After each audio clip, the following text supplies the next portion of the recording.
Թեմի առաջնորդ թե սովորական ընտրական տասովշիկ։ Արագածոտնի թեմի առաջնորդ Մկրտիչը, ով կտրիչ Ներսիսյանի քրոջ որդին է, օգտագործելով իր պաշտոնական դիրքը, իր թեմի երկու քահանաների հարկադրել է մասնակցել հանրահավաքների և չընտրել իր չսիրած կուսակցությանը։ Դե իհարկե տենց պիտի վարվեր, քանի որ իր հարազատ կտրիչը հրաժարվել էր գերիներին հետ բերելու հարցով Պոլսո պատրիարքի միջնորդությունից, ասելով, որ ինքը ոչ մի բան չի անի այս իշխանության համար, և որ իր թեկնածուն Քոչարյանն է։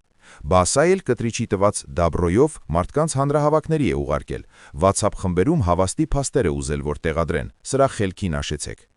Արագածոտնի թեմի որոշ հոգևորականներ, ովքեր ատամներով պաշտպանում եք կտրիչին, ճիշտ կլիներ արձագանքեիք, արդյոք քրիստոնեաբար են նման պարտադրանքները ձեր թեմի մյուս քահանաների նկատմամբ, արդյոք դա է քարոզվում Աստվածաշնչում, և արդյոք այդ գործելակերպի հետ դուք հաշտ եք։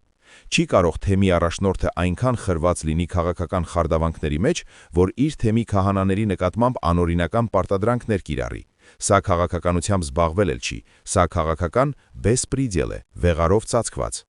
Գրել է Արմեն Գրիգորյանը։